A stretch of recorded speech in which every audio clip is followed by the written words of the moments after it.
Subscribe to the channel and comment, I subscribe. We'll try to reply to all comments. My question for you is about planning ahead and goal setting from a vibrational standpoint. Before I discovered your teachings, I was an avid reader of what I call success books. These are books like Stephen Covey's 7 Habits of Highly Successful People or The Success Principles by Jack Canfield. I know Jerry has mentioned Think and Grow Rich before. These books tend to break down the principles of what successful people do so that you can apply them to your own life. A lot of these books acknowledge the importance of visualizing and allowing to an extent, but they tend to be written also toward the old school way of thinking with the mindset of working hard and never giving up, and other ideas that don't necessarily take vibration into account. Ever since I discovered your teachings, however... So if you're not taking vibration into account, the title should be 7 Habits of Very Lucky People. Absolutely.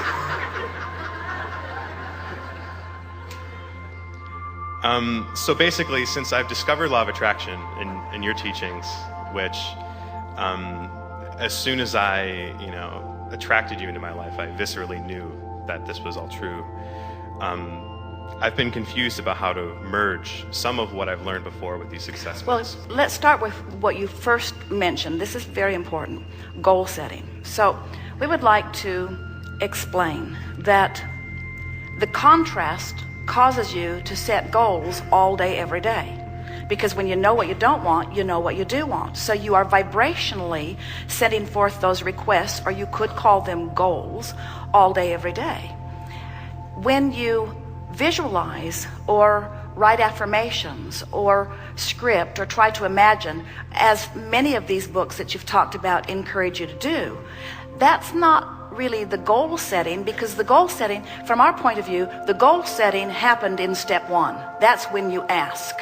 Everything else that we write about, every process we offer, and we are eternal spewers of processes, every process we offer is to assist you with step 3. In other words, step 1 causes you to set the goal. Not only does step 1 cause you to set the goal, step 1 causes you to set a goal that step 2 embraces. In other words, the larger part of you has not only set that goal, the larger part of you has become it. The question is, what are you doing to close that gap? So whether you are goal setting, in other words, when you are talking about what you want and why you want it, when you're thinking about when it will come and how it will come, often the reason that so many people have trouble with that is because when they try to get specific about things that they don't understand, they offer more contradictory vibration than they do complementary vibration.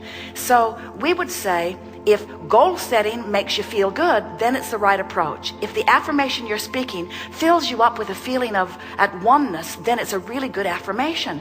But if your affirmation just reminds you that something you've been asking for a long time still hasn't happened, the affirmation is not a productive affirmation. So you can't just go through the motions of goal setting and affirmations and scripting and positive thinking. You can't go through those motions without using your gut to tell you what that process or what that effort is accomplishing in terms of energy.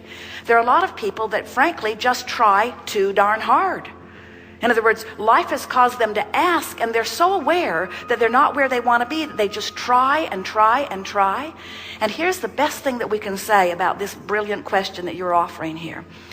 Since there are 3 steps, step 1, step 2, step 3, you're tired of hearing about it, but we are going to keep telling you about it because that's the process of all creation.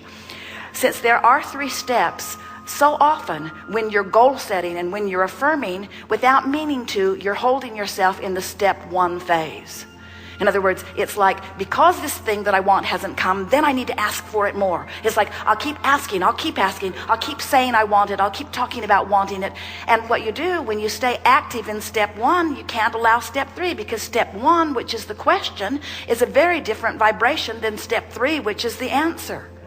So what we would say to you is, for the most part, when we see people set goals, it backfires because they put a timeline on something they want that hasn't happened, and then they feel anxious as they watch the time tick by. So the timeline didn't serve them. Instead, it contradicted their vibration. Where if you could play the wouldn't it be nice if game, won't it be nice when that happens? What we want you to do is find some way of feeling satisfied with what is and eager for more. That's the best vibrational stance that you could find. And in fact, when you think about it, if you're asking from a place of not having something you want, so the not having it is really active in your vibration, so much so that you're setting goals about it and talking about it, but you keep feeling like you don't have it. If the things you're doing are aggravating your awareness that you don't have something you want, then they're not helping. You want to do things that aggravate your sense of becoming, that aggravate your sense of things going the way you want them to go. These processes are neither good nor bad. It's the application of them and how they make you feel while you do them. We've watched even Esther, who has diligently, and that's not a word that we are eager to tell you, diligently offered every process before we have ever revealed it to you. We always give it to Esther first, and she plays with it and finds the results of it. But when she's diligently applying, when she's diligently after it, we say, easy there, back off just a little bit. Don't make so much of this. Let's let this be fun. Let's let this be a game. This is a game to soften your resistance. This isn't a game to help you get from where you don't want to be to where you do want to be, because when you start playing games that get you from where you don't want to be to where you do want to be, you can't help but activate where you don't want to be. It becomes a much too big of player in your vibration. So goal setting is lovely, but let your goals be general. Feel the difference between saying, I want $100,000 more next year than this year. In fact, I need it by Friday. And saying, next year will be a more prosperous year for me than this year. Feel the difference in the way it feels. Now, if you feel desperate, if you need it, then you've got to do something to soften that desperation. Because a feeling of desperation about not having enough money won't let the money in. You're tensed against it. So you have to find a way of softening it. So you say, well, I'll set a goal. I'll set a goal. I'll set a goal. I'll set a goal. I am determined. I'll set a goal. I'll set a goal. And we say, it'd be better if you just back off a little bit and talk about how well things are going. Things aren't going well. That's why I'm setting a goal. Well, but talk about what is working. Does anything ever work? No, nothing works for me. That's why I set goals. Well, just relax and talk about what is working. Is anything working? Well, some things have worked. Some things have worked, and things do generally get better for me. And I'm looking forward to things getting better for me. And won't it be nice when things do get better? And the reason I want more money is because I'm looking forward to releasing this tension. And I'm looking for a little more to come in, and I'm doing a little better job of managing what's going out. And all in all, I'm managing my way, and lots of things are going well in my life. And it is getting gradually better, and I expect it to get better and better still. And I'm really looking forward to it really getting better. And there are a lot of things that I'm really looking forward to doing that I can't do right now, but it doesn't matter because I'm hopeful about it, and I know that it will get better, and I'm doing more things now than I was doing even a year ago, so I am beginning to see progress, and I do feel better just having this little conversation with myself. I can feel that I'm not trying so hard right now. I have released some tension, and if Abraham is right, and they say they are, then this releasing of tension has to be a good thing for me. And so I think that this moment in time I've done something good. I've released a little resistance. I don't feel as tense, but I'm going to set a goal. I'm going to set a goal by Wednesday, no, by Thursday, by Friday, at least by next week. I have to have that money. And all of a sudden, if setting the goal brought the tension back to you, you can feel it moved you in the wrong direction. The name of the game is the art of allowing. The art of allowing is allowing myself to enter the vortex, allowing myself to close the gap. Allowing what? Allowing complementary vibration between who I really am and what I really want and who I'm being in this moment. Read every book you can read and follow every process you can follow, but pay attention to how everything you do makes you feel. That's why no one book or no one process is the right thing for every person at every time. In the Ask and It Is Given book, we laid out all of the emotions that you might be feeling along your emotional scale. And if you're feeling revenge, there are a whole lot of processes in that book that will make you feel worse, not better.